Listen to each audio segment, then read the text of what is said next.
Hello, everybody. Welcome to the Roanoke Valley Libertarians online meeting. We've been trying to do this weekly with different people, giving different ideas to help build excitement throughout the communities. Because, as most people know, NOTA, which means none of the above, typically wins when it comes to the election. So people are feeling disenfranchised. So if we can change the way we vote with, like last week's 5-star voting system, or if it's open primaries, whatever makes it better for voters to get excited, that's what we're planning on and trying to do. And if that's what we get excited about, then we can start pushing our legislation here in Virginia to do and follow that course. So today we've got Steven Richardson from Open Primaries and Let Us Vote.org. It's an Open Primaries project, and he's going to give us what Open Primaries is and all that good stuff and see what's it all about. So Steve, please take it away.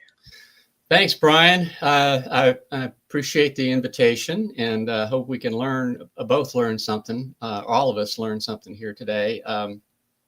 I hadn't ever heard it put quite that way, but I like that. None of the above tends to win because of low turnout and exclusion of people that don't belong to the party. So I've been independent for it's been over 30 years now.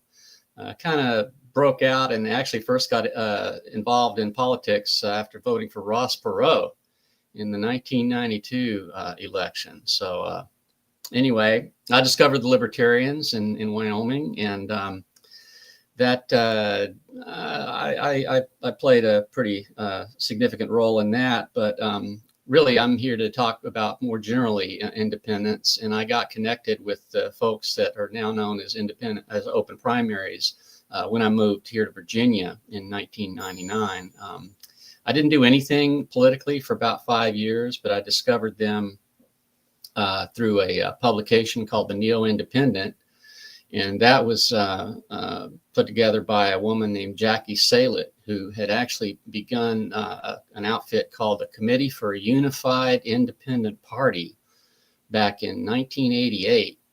So they've been at it for a while, and I went to a conference in New York City where they opened it up to the membership and said, do we really want to be a party, or do we want to do something else? And I think it was, well, by consensus anyway, we decided, no, we don't really want to play the party game. We want to just see what we can do to improve the voting rights for independent voters. Okay. And so they sort of gradually got away from that name, CUIP, C-U-I-P, and rebranded themselves as independentvoting.org. Okay. And it was largely run with a core group of people, I don't know, several hundred anyway, that were affiliated with the New York Independence Party. And John Updike, who's now the president of Open Primaries, was a director of development and for independent voting. Okay, this is like 2005-ish.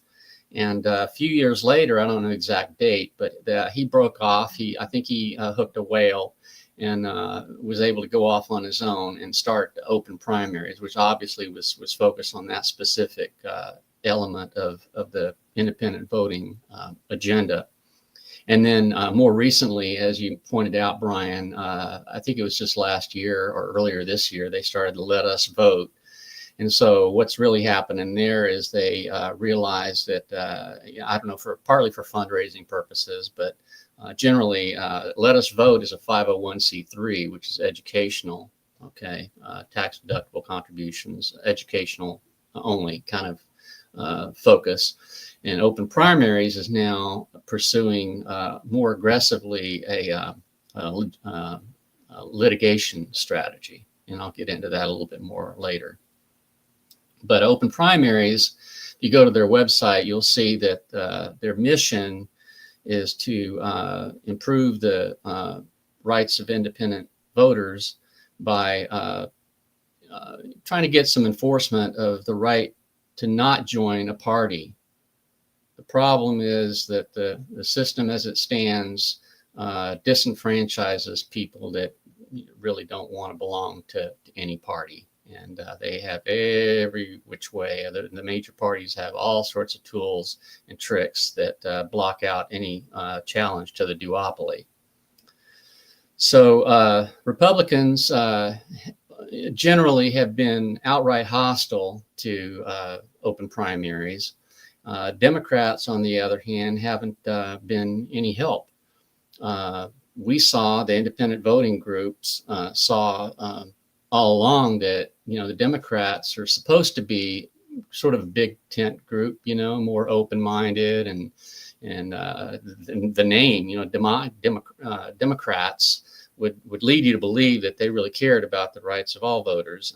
But I was part of an effort in the 2020 election where Jackie, the founder of all this stuff, had put a group of us together and went straight to the Democratic National Committee and said, look, guys, you can really capture a lot of independent votes if you just open up your primaries. As you all probably know, this is a state-by-state thing. The states run the elections, and it's different in every state, but what they all have in common is they're all run by one or the other. They all have major presence of the political parties, the red and the blue, if you will. And they hold that pretty tightly. But from the national committee, they could decide as a matter of strategy, policy, what have you, to that they need to open primaries and all this, and they could bring pressure to bear on the state organizations to do that. And because they run the show, they could do that in a heartbeat. But we didn't even get a response to that letter from Jackie to the DNC.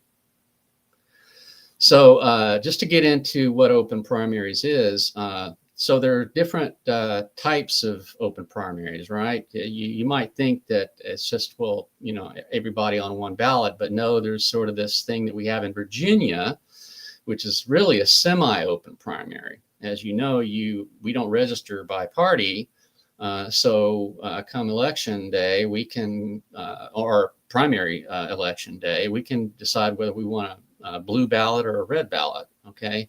But that still is limiting because we have to decide, well, which set of candidates do we care the most about, for better or worse? We might be wanting to vote against somebody, but in any event, we have to pick. And so we kind of forego any opportunity to influence the selection on the other side, right? Well, what we really want, Open Primaries group, is a nonpartisan primary. All the candidates on one ballot, so that every voter, no matter their registration, can go in and vote on the whole slate of candidates in the primary. Of course, then you have to narrow it down. You have to find a way to get to the general election. And so is that going to be the top two candidates advance and it's a two-way race, or is it going to be a top four? There's been even a top five. I mean, do you use ranked choice voting to do that, or is it just straight plurality vote? You use some other method like approval voting. There's a number of different ways to do it, but really, we're not really going to be satisfied until we have truly a nonpartisan primary. The other thing is that how do you get there? Okay, so some states, I don't think it's more than about 10 states have initiative and referendum. So if you collect enough signatures, you can get an issue on the ballot and let the voters decide. And that you could use that to try to get the open primaries. But we don't have that here in Virginia. But the second strategy that's used, of course, is a legislative. You find someone friendly to that supports your cause, and they put a bill in front of the legislature, and you go that route. I participated with Delegate Rasul in Roanoke, in fact, several years ago. He tried several times, and it didn't go anywhere. Again, because the powers that be aren't crazy about this, and it doesn't seem to matter too much which side they're on. But like I say, in Virginia, I personally have noticed that Republicans are outright hostile. They had some funny stuff. I forget all the details, but they definitely were trying to keep Ron Paul out of the race back in 2012. And then somewhere along the way, they didn't want Trump, it's fun, ironically.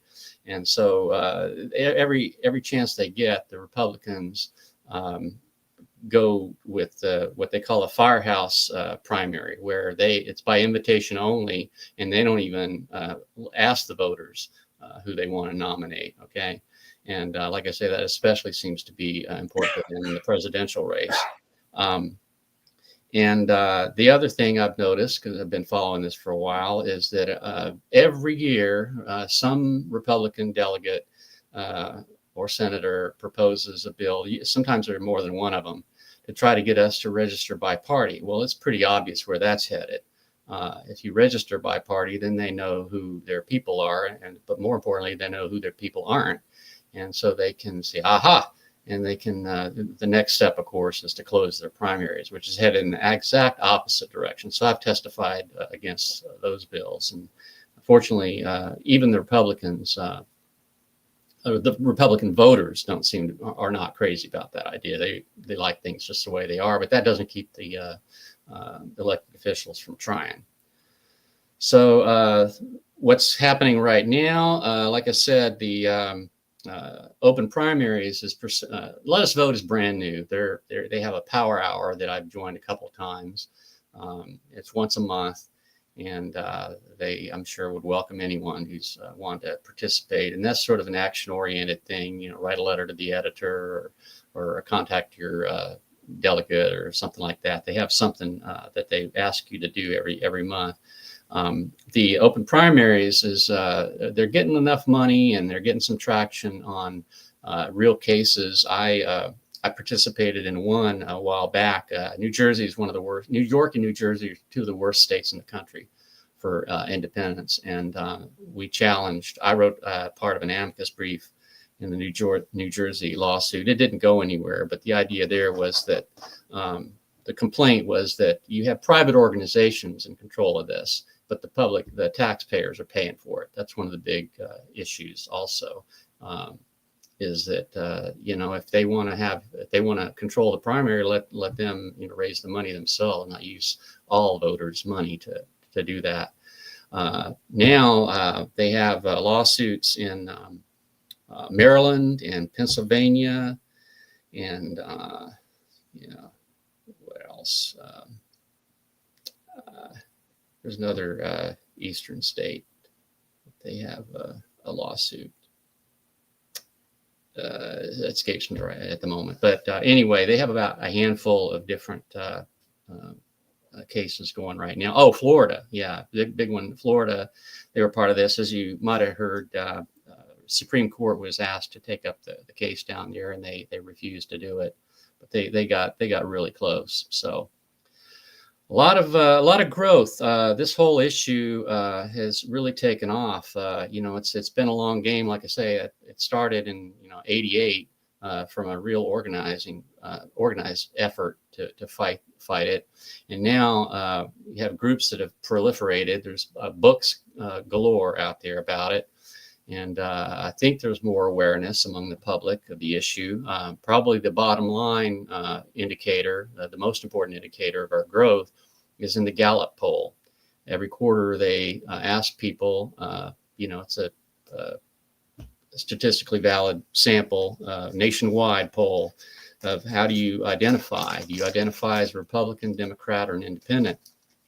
And we've been hovering around 40% for quite a while. We bumped up against the 50% mark, and now the latest, we're up to 47% of the voters, which speaks to your none of the above remark at the outset, right? So the thing that I thought was important about that, of course, the Republicans and the Democrats are both below 30%. And what I thought was interesting about this last one, I compared it to what they said, the same poll from Gallup a year right before the election, October 2024. And at that time, we were at 41%. Okay. And so that 6%, 5 percentage points came from the Republicans, which indicates that the president is ticking off a lot of the people that probably voted for him last year. And then and 1% came from the Democrats. So that's interesting also. That means that they didn't leave the Republicans and go over the Democrats. They left the Republicans and became independent. And some Democrats are getting tired of waiting around for a real, valid or viable opposition to take shape. So anyway, that's sort of a lay of the land. I didn't give you a whole lot of details, but that's a story and a little bit of context that might be helpful. Let me ask you, I know with my group, when I started in 2010, the Roanoke Valley Libertarians, it was, we would get people to show up. And of course you would have scragglers. People would come in. Election years, you would get people to show up. And then once the election's over, they're gone. And then around 2017, 18, and I don't want to say it was Trump being elected. And I don't want to say it was Trump because this probably was brewing multiple, presidents before him. It wasn't just, he wasn't the thing. Since then, it's been a nightmare trying to get people to come out and be a libertarian, even though it's got these high independent rates. People don't want to come out. So it's almost like everyone's dug in their heels. Either I'm Trump or this side, or I'm this side. There's no in between. They won't even come sniffing around. Have you seen so you said 88 was when y'all started, really correct? Have y'all seen that it's been kind of fluctuating a little, or a lot harder to get people to come over and even explore the open primary? Well, as you know, both parties have been vilifying their opposition since at least the 2016 election. And the other candidate is the Antichrist. And that is, that's one element of it. But the other element, and we've been fighting this since before 88, right, is the wasted vote syndrome. Right. This is what every third party faces. And, when I was in the 90s, I felt pretty free to vote my conscience, and I was libertarian, and I didn't pay any attention to any of that stuff. We got the usual 3 or 4% of the vote, and we were happy with that. It kept our minor party status. We heard all these wasted vote arguments, but we still got our few percent a year.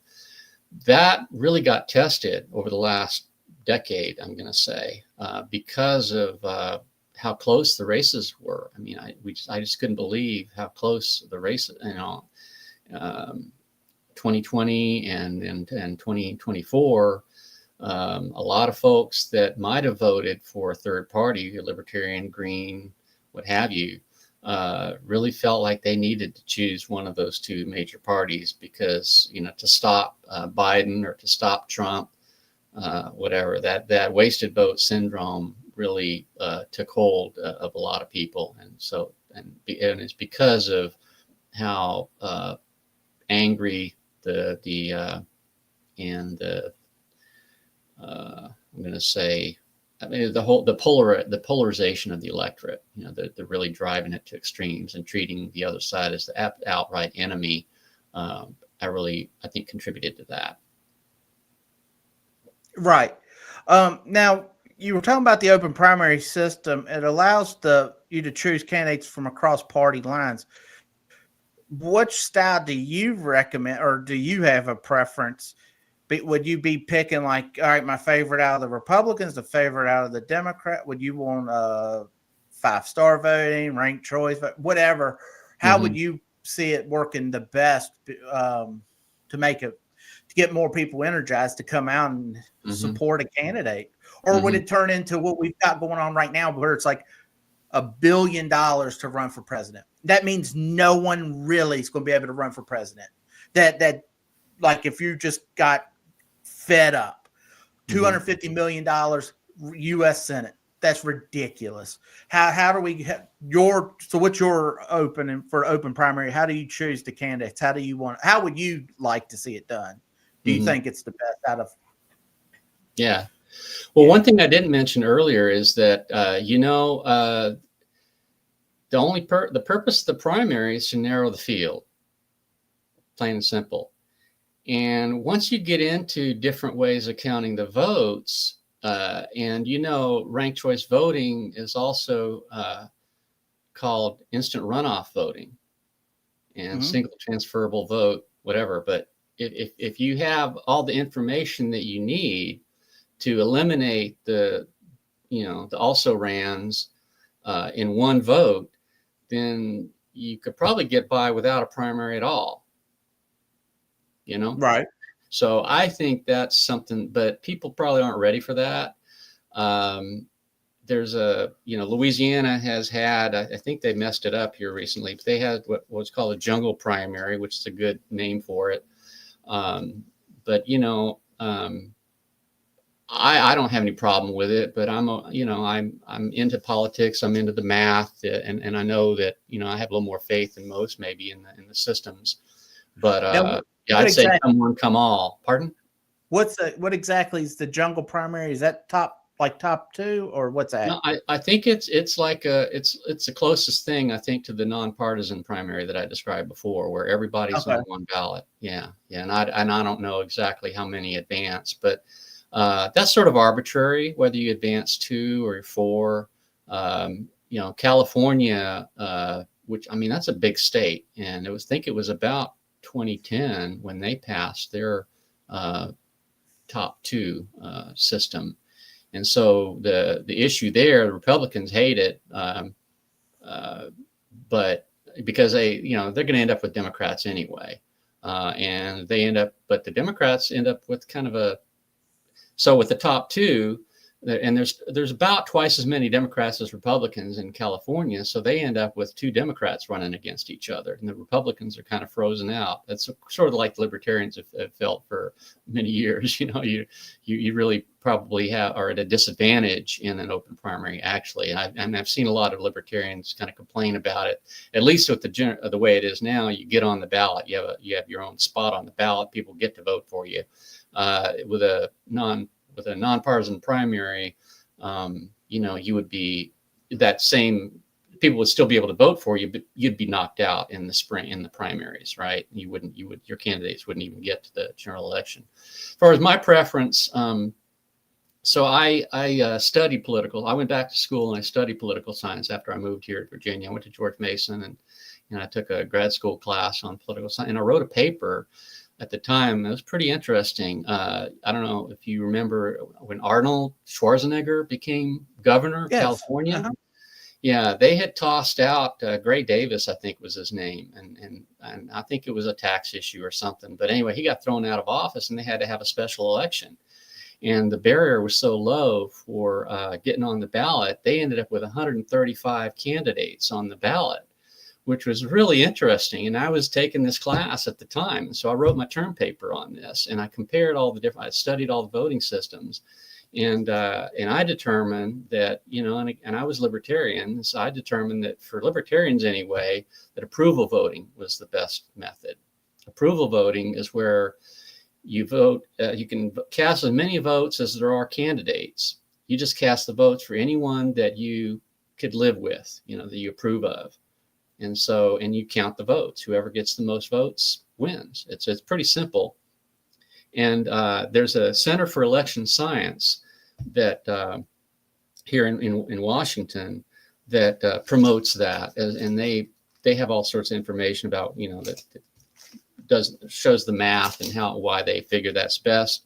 I saw something just last week pointing out the flaws in ranked choice voting. Ranked choice voting was responsible for election of a Democrat in Alaska over 2 Republicans. And they said that was a classic case of what the flaws of ranked choice voting, where you have what's called a monotonicity. You have features of the voting system. It's perverse if you would to cast a vote for your favorite candidate and that your vote would actually contribute to your candidate losing. And I can't go through all the details right now, but they have a long story. They tell the whole story on their website. It's pretty interesting. So it doesn't, it probably is not a high odds thing, but that is a flaw in ranked choice voting. I think it's something like 15% of the time it's going to give you some kind of perverse outcome. But anyway, I determined that approval was the best for libertarians, or I think it was for any third party actually. But it's not going to change. Typically, it's not going to change the outcome of the vote. It would change your percentage of the vote, but it's not going to. The voting method isn't going to like completely shift to one party's advantage or the other. It's just a big part of it becomes what can people understand and have confidence in. That's what it's all about. If you get too fancy with it, then people won't trust the system. And so all of this, the arguments about the mail voting and the machines and all that kind of stuff, it's even worse if they don't trust the method itself. And so you got to be careful about this. Condorcet voting is probably the most sophisticated. Condorcet is the method that basically pits every candidate against every other candidate. And you can do that if you rank your choices. If there's 8 candidates, you would have to rank them 1 through 8. But then it's just a matrix, calculation, and it can spit out like who would prevail if, and theoretically, they all were paired up against one another. But you have all the information that you need if every voter has given you their full ranking of the candidates. There's a lot of strategic voting that goes on, and the ones that are most susceptible to that, ranked choice voting is partially, but the one that's worse, I forget the name of it. It's a method that allows you to weight your votes. So this is where, there's a lot of accusations right now, even in Virginia, they'll claim that, Republicans want to close their primary because they figure Democrats are coming in and getting a red ballot to mess with what should be the Republicans' choice of their candidate, right? So that's a fair concern, but some voting methods really lend themselves to that, and certainly any method that allows you to weight your vote, so you can put all your votes on one candidate, as opposed to splitting them up with a more simple ordering of your votes. Like a ranked choice, you don't weight them, you just put them in a rank order, and that's fairly straightforward, but even that can lead to some game playing. So all of the methods have flaws. They're not going to have a huge impact. What I think they do is they make people think a little more, and maybe more likely to believe that their vote counts, and they have a better chance of having their true choice reflected in the vote.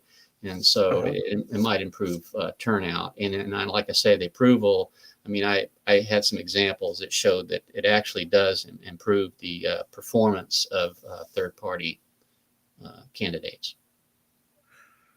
What are some of the primary criticism or concerns about open primary system that you've heard?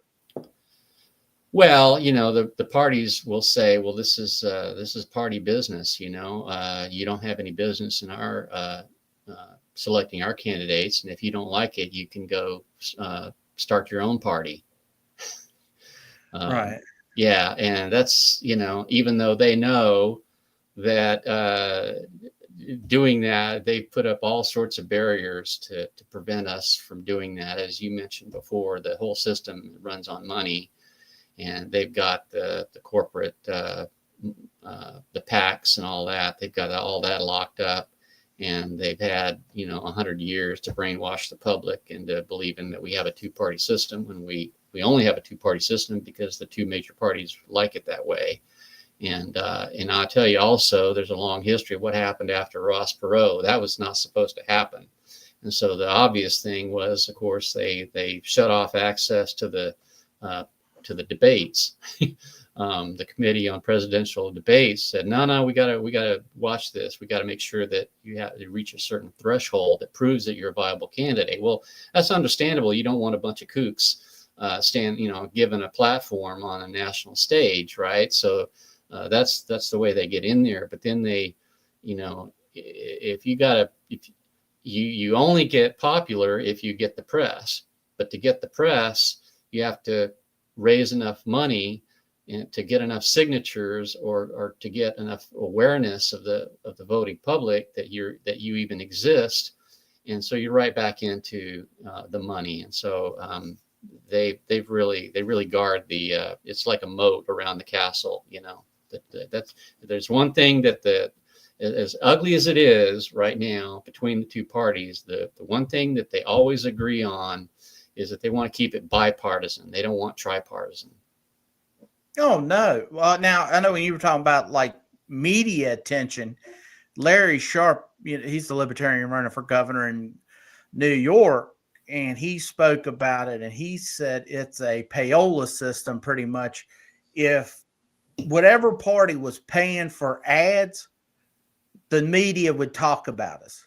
I think, and I do think that's a true statement. It's if we were buying ads, buying on my local news station, they would discuss us, but they can't. Even when it's a three-party race, they only say the top two, and they can't say the Libertarian candidate. Or even if it was like Princess Blanding in the last governor's race, they could not say her name. And that even though I didn't agree with her, it still bothered me that they couldn't do that. Places that have open primaries, have y'all seen any? Does it show any uptick for voter turnout? You know, or have y'all looked at that? I think the main thing that's happened, like in California, they're the ones that have had it for a long time. And what's changed, and this is a big plus for an open primary or ranked choice, even within a party, it has this effect. There's the races aren't as nasty, right? You have every candidate has an incentive to go after your second choice vote. Okay. So even if they don't want to offend voters that might not pick them for number one, but would pick them for number two. Okay.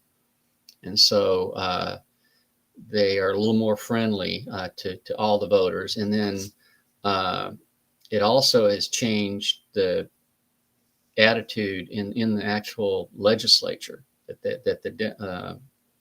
the two parties have worked a lot better with one another as a result of this. And I don't understand all the details, but it really it's a big step in the right direction versus what we've been doing. The ranked choice puts everybody kind of in a it's going to be at the margins is how you're going to win that race, right? Because you don't want to be eliminated at the you don't want to come in last. You want to be the second choice vote, so that you survive and get to go to the general election. Right. All right. Well, that's good to hear. Hopefully that can bring. Like I said, I just want to see more people getting active out, just making. Because I can have. I'll go wherever, and they'll tell me 30 minutes about how bad the Democrats are, how bad the Republicans are, but you got to vote for this person because we can't waste our vote, and any way I can get more people out there, that's good. How many states did you say? How many states? You said California. How many more states are using open primary? I should have that at the tip of my tongue, and I'm afraid I don't. It's I'm sorry, I don't know. Oh, that's fine. They like I say, it's you. It depends on whether you count the semi-open, and I think it's almost half have one or the other. Okay. I think the outright open primaries is. I don't think it's more than about 10. I think there's another dozen or so that are like us that have a semi-open. I think there are. No, go ahead. I'll let you finish. Well, what roles do independents and unaffiliate voters play in the open primaries? Are they they're active with coming out and taking care of it too? I guess. Do you feel? Well, I think in most cases it's like it is here, where it's still really just the two parties. I don't know that anyone has uh, well, there might be. Sorry, I don't have the facts. There might be one or two states that have a nonpartisan primary, what I consider a real open primary, but most of them it's just between the only primary elections are the Democrat and the Republican primaries, and most states it's just going to be, except for California, where it's everybody's on there, and only two advance. The semi-open primary states, it's going to be just the two. It's going to be two ballots, two different ballots. Right. How does open primaries handle voter privacy, particularly regarding party affiliation? What's our position on that, or? Well, yeah, how do they handle voter privacy, particularly regarding the party affiliation? Is there any way? And that was one of the questions someone wrote to me, was how do they handle privacy? Yeah, well, that's the issue here, is that we have privacy now because we're not registered by party. If it's truly open, I don't know that you might be registered with the party, but it doesn't matter because everybody has the same ballot rights. Yeah, everybody's looking at the same rights. So I would, I don't know, from administrative, like when you show up at the poll, why would they have any reason to ask for your, they need to verify your address, but they would have no reason to ask for your registration if everybody's looking at the same ballot. The only reason to prove that you're a party member would be if they had a separate ballot, if it was closed. Right. Okay. How do open primaries impact campaign strategies for candidates from major and minor parties? I know you spoke about them being nicer. Is there any other things that you could think of? No, I mean, it's just the incentive that you want to get as many votes as you can, and so that you clear the threshold, whether it's top 4 or top 2, right? And to get to the general election, and it's just not as simple as, and you might be up against somebody in the same party, so right. It just opens things up. There's a lot more recognition that all voters we're not just trying to appeal to our base, we're trying to appeal to everyone, and that has shown in California to last going into the actual assembly, or the sessions, is that they continue to, because they have voters from both sides voting for them.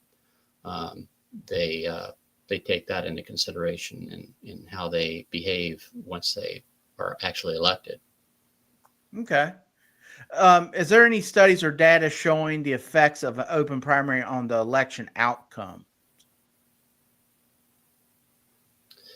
Well, that's the point that I was trying to make earlier. I don't think they can really show that what would have happened, the counterfactual, what would have happened if they didn't have the open primary.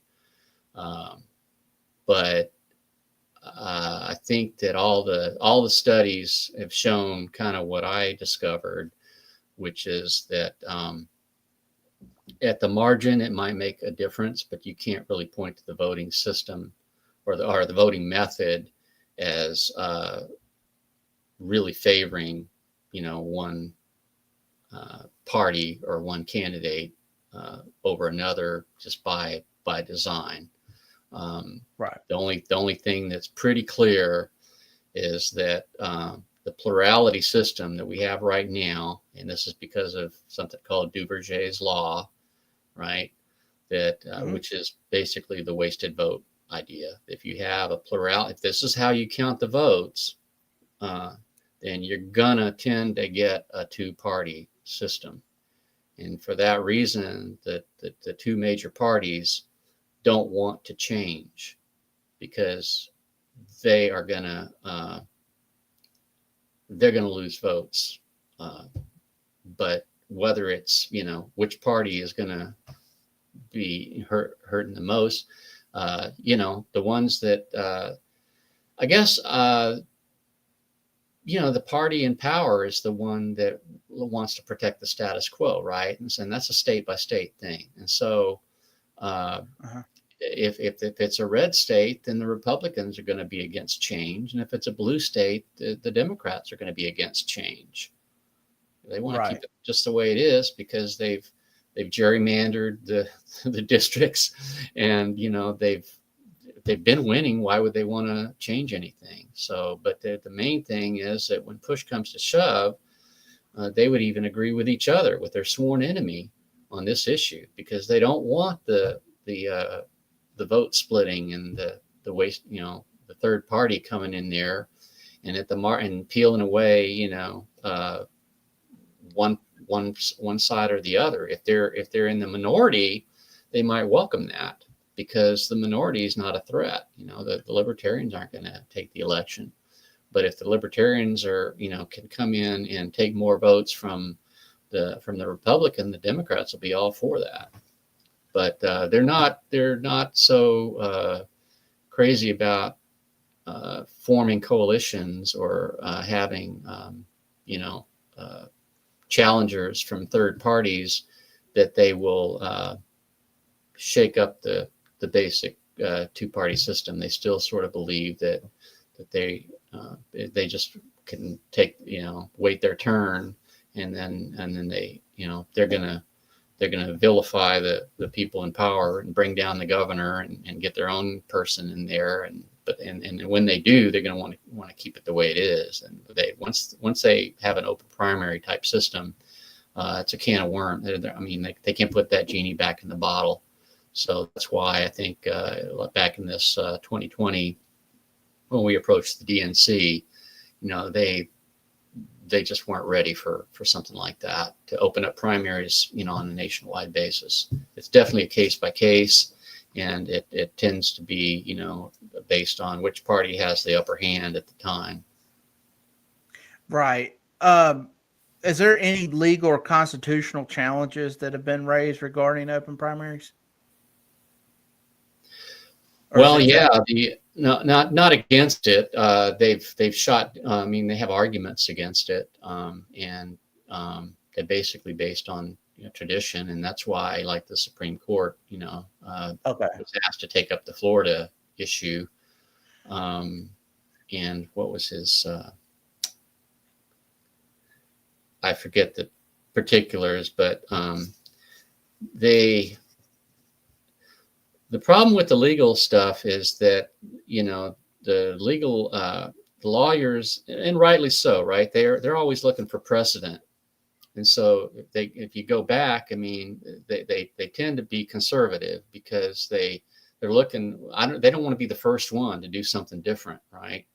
It's got to be a lockdown, pretty obvious violation for them to make a ruling that says, no, this is wrong. And they believe that, and they've waited patiently for someone to bring the suit, but it's a rare judge that has the courage to do something like that. Most of them will be facing arguments from, you know, the duopoly, from the status quo, saying, well, wait a minute, you know, 50 years that we had this, and this ruling that have said that we're fine, that we have a right to run our primaries as we choose, right? So, but no one's really stepped off and voted in our favor. That doesn't keep us from trying. But again, the main argument is that independents are being treated like second-class citizens. We're excluded from the choices that are made in the primaries that typically control the election. Like, incumbents are reelected 90% of the time. And so the real race is in the primary, and we don't even get to vote in most states, right? And so that's one of the arguments that we brought up. And the argument that others have brought up, but generally involve precedent, that no, it's been this way for a long time for a valid reason. The primaries were put into place to protect rights, and because the parties were making their choices in smoke-filled rooms, and the primaries opened it up to the voters, but we're not considered legitimate voters because we haven't joined a party. So, right. And now you said are you a nationwide guy that goes to each state trying to fight for open primaries? I know you said you were in Virginia and you worked with Sam Razul. Do you focus? Are you the state coordinator here for the state? I'm just a volunteer. I don't even have an official capacity. I started a group called the Virginia Independent Voters Association back in 2011, and we were the state affiliate of independent voting. And so I was kind of the main contact in Virginia for them. And that's how I met Sam, and I've written some op-eds that they helped get published, and I've testified along with Sam and others. So I've been in that capacity, but I'm just a volunteer. I'm not on a tour or anything like that. The spokesperson thing, like I've been around for a while. I know my way around it, and so Kathy's trusts me to speak on their behalf, but I don't have an official capacity. Okay. Yeah, because I was just curious, like, how is it going? I know the way I didn't know if there was any type of movement inside the Virginia House of Delegates. Back in the last time I remember, 2015, we were trying to lower ballot access from 10% being major party status, just get it lower. Mm-hmm. And there was a Republican delegate, and I cannot remember. Bo Brown was our chair at the time, and I remember him saying that the guy was like, how many times do we got to vote this down before it quit? So it's pretty much immediately. I didn't know if there was any type of inside where you're getting any couple more people besides Sam or someone else, No, everyone talks about democracy until it's, like you said, until it's really put in front of the face, and then they're like, oh, we can't do that. We don't need any more. Just two's good enough. Well, Sam's a good guy. Like I said, he made more than once. He put forth the bill that I think Open Primaries pretty much wrote, but he stood behind it. And but I went down there to Richmond, and when our turn came, he sort of tapped me on the knee, and he said, you gotta keep it under a minute, because we're the chair of the committee is really going to be irritated if we go any longer. Basically, what I learned is that the party decides, they stack the committees, and they pretty much already know what they're going to do. And so it's just a show.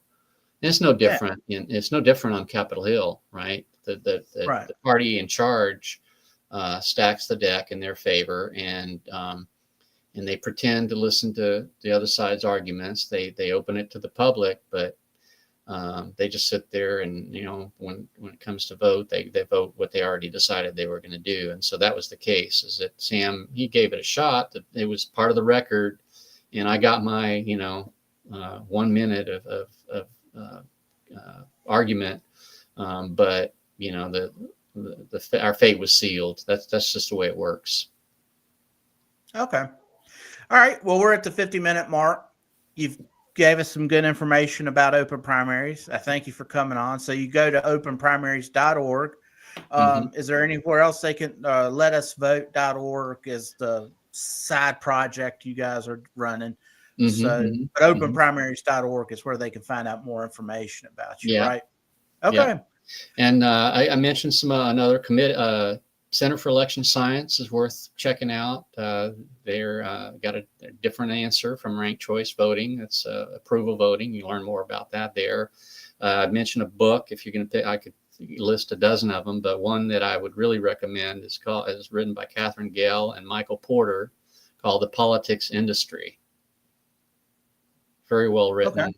Just talks about how the whole game is rigged. And Oh, they've got that's their a own happy book. Yeah.